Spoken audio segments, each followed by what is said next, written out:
Okay, അപ്പൊ patriot ഇറങ്ങിയ അതേ ദിവസം തന്നെയാണ് ഈ ചിത്രത്തിന്റെ ട്രെയിലറും പുറത്തു വന്നത്. സോ അങ്ങനെയല്ലാതെ ഒരു കാലി ദിവസം ഇറങ്ങിയിരുന്നെങ്കിൽ ഇത് കുറച്ചുകൂടി ആളുകളിലേക്ക് എത്തുമായിരുന്നെന്ന് എനിക്ക് തോന്നുന്നു. കാരണം ഇങ്ങനെ ഒരു ട്രെയിലർ ഇറങ്ങിയിട്ട് ഇതിനെക്കുറിച്ച് അധികം പോസ്റ്റുകളൊന്നും ഞാൻ സോഷ്യൽ മീഡിയയിൽ കണ്ടിട്ടില്ല. എനിവേസ്, ഈ ട്രെയിലർ മുഴുവൻ കണ്ടു കഴിഞ്ഞപ്പോൾ എന്റെ മനസ്സിലേക്ക് ആദ്യം വന്നത് വേറെ രണ്ട് സിനിമകളാണ്. ഒന്ന് പൃഥ്വിരാജിന്റെ തന്നെ ഊഴം, മറ്റൊന്ന് അജിത് കുമാറിന്റെ തുനിവ്.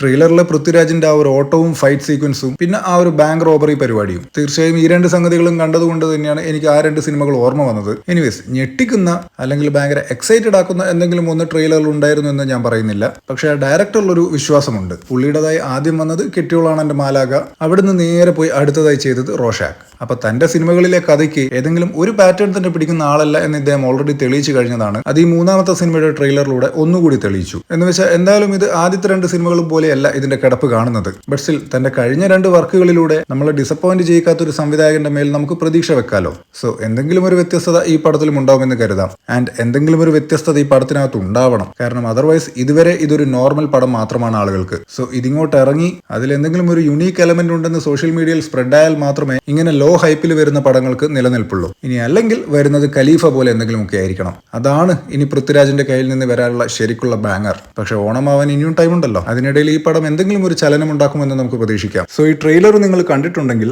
നിങ്ങൾക്ക് എന്തു തോന്നുന്നു എന്ന് കമന്റ് ചെയ്യുക.